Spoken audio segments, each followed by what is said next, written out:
So this video, cell phone shot, of course. Shop is a mess, my bad.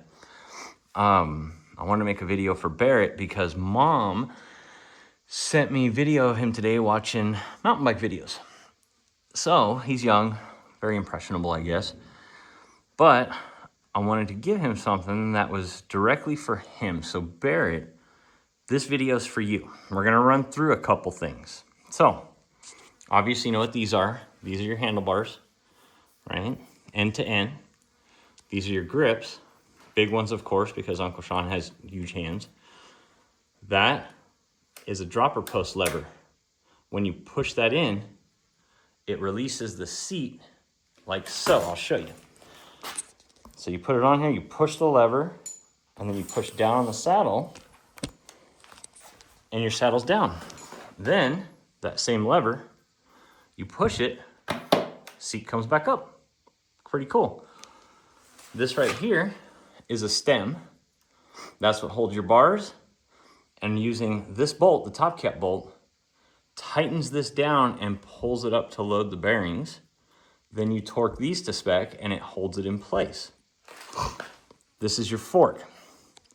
These are called stanchions. They're the slick part that the lowers, these guys right here with the arch and everything. Ooh, bike was tippy. These slide up and down on it, so these have to remain clean and smooth. Mine are dirty because it's hot and I'm tired. Anyways, over here, this is where you add air to the fork, and that's what keeps you elevated and gives it the spring. You do that for your weight. This is a damper control. So you have low speed compression, high speed. High speed is for bigger hits when the fork is really compressed. There's a bug on there. The low speed is for those little compressions, all right? You set that up to feel. Down here, this is what's called a rebound knob. It's how fast this comes back out when it goes up. So if you turn that off, this goes up and it goes whoom. So you make this tighter so it slows it down. So when this goes up, it goes slow down. That is a brake rotor. Never touch that part with your fingers. You don't want the oils and dirts and all that, because then your brakes will sound like mine and squeal to the high heavens. Right here is the disc brake caliper. Inside, you have 4 pistons. Some bikes have 2, yada yada. These are a little bit higher end, so, you know, better brake. Brake hose runs all the way up into the brake lever. You squeeze that, you stop. That's the one for the rear. Squeeze it, you stop. This right here is the shifter. That shifts it into a lower gear, so for climbing. That shifts it into a higher gear for speed. Pretty basic, right? This assembly that we went over earlier, this is your saddle rails, and you got to make sure this is set right and forward and backwards correct so you don't hurt your legs and your butt and all that. This whole assembly right here that goes down into here is a dropper post. When you're going downhill fast over big rocks or jumps, you put this down so it doesn't come up, hit you in the butt, and send you over the bars, right? Pretty simple. This, going down here, all this is your linkage. Right here is more linkage, and that's for your suspension, so this whole rear end can move up and down. Pretty simple, right? This is your shock. Coil spring, shocks in the middle, all this. Here you have low speed, which is that same thing that I told you on the fork, where it keeps you, up high in the travel and keeps you going good. Right here, that little tiny one in there, that's your high speed. Same concept as the fork, but for the shock.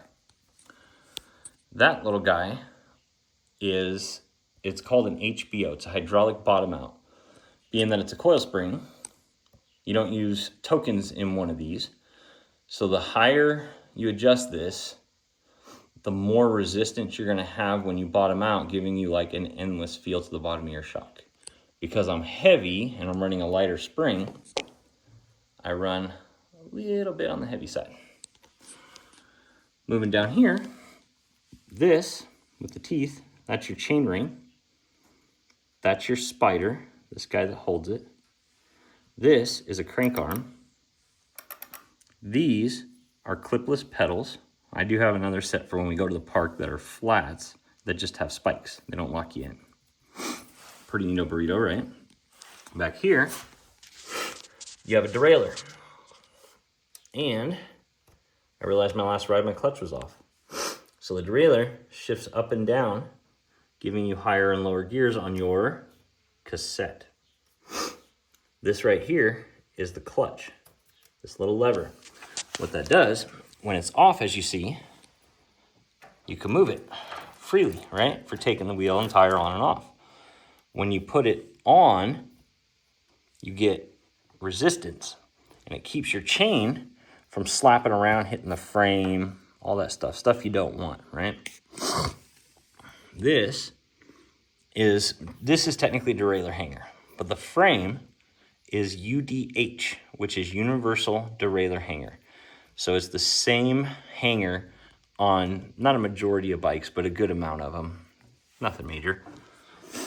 Other than that, most bolts that you'll have on your bike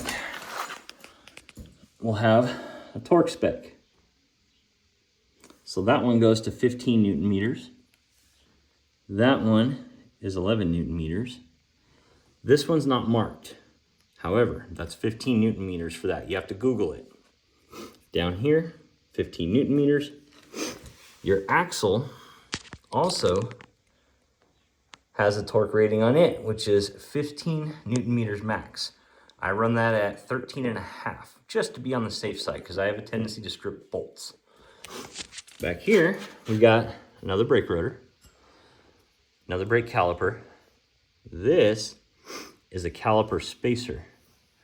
It's so you can run a rotor that is bigger around than the others. So if I took this out and moved this down, I would have to run a 180 millimeter rotor. 180 is the distance across this rotor. So from that point to that point, 180 millimeters. This one is a 200, so it's 200 across. Other than that, same with all your linkage. This firms up the shock. So technically what it is, it's a pedal switch or a climb switch. You put this up in firm, and when you're climbing a hill and you're really pedaling and getting on it, this will keep the shock from bobbing in the rear and losing power into your pedals. But I keep it off because inside here, we have the battery, because this is an e-bike or an EMTB. So you open that up. We'll do that for you real quick. Inside of here,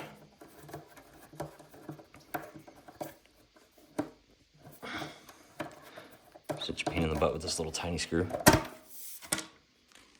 That is your battery inside the frame. We'll put this back on real quick. We'll line it up down there. Make sure everything's lined up and pop her back on. Tighten this little guy down. And all that is for the battery cover. It doesn't hold the battery in or anything like that, bud. This right in here, a little screw inside of there, it's a T15 Torx, and it's self-limiting, which means as you tighten this, eventually it'll hit the right amount of resistance it's supposed to have to lock the battery in. When it locks in, it'll go t-t-t-t, and it won't torque any further, so it keeps you from stripping it out and having a bunch of issues and whatnot. Down here, because it's an e-bike, this is your motor. This is pedal assist only, making this, where's my little deal? I don't know if you could see it, but right there, it's a class 1 electric bike. These are welcome almost everywhere. There's a few places that they don't allow them. However, this will only give you assistance on the pedals up to 20 miles an hour. After that, it cuts off and it's all your power. There's no throttle. There's none of that. This is only for assisting while you're pedaling. Other than that, it's pretty simple. Your bars, you notice the width on mine, they're a little skinnier. I cut them down to 760. I am bigger at 6'3", so I was riding with full width 800s, which were out a little more, and my arms were too straight. I was getting wrist pain, all that, so I cut these down. I took 20 and 20 off of each, bringing the grips in. Much more comfortable, and I sit much more upright. So this, not all e-bikes are the same, but this is your power switch. Turns it on. That first one with the blue is smart mode, which is not very smart. It works pretty much half-ass. So this right here is your first setting, and that just compensates for the weight of the bike. That gives you a little more, and it'll give you a little more acceleration, a little more power climbing things. This is pretty much the universal setting that compensates for the e-bike and gives you just a bit more, making the ride a lot easier and a lot longer.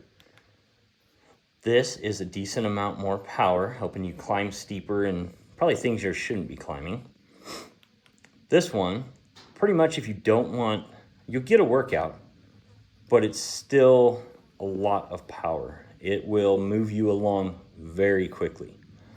Now, if you tap this little button in the center and then you hold this, it's the walk assist. So if you're climbing up a steep hill, you don't want to carry this 54-pound bike, pushing it uphill.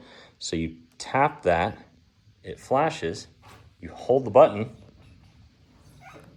and the bike drives itself. But it's a prescribed speed that it'll go to, which is not very fast. It's literally walking speed. It's to help you get it up steep things and things of that nature. You always turn your battery off too, even though it will shut itself off after I think like 10 minutes of inactivity. But yeah, that's your basics of your mountain bike. And if you do get a good quality bike for yourself, I will always help you get it right. So that's my bike. Pretty fun. All right, buddy, hope you enjoy. And one day that will be running again.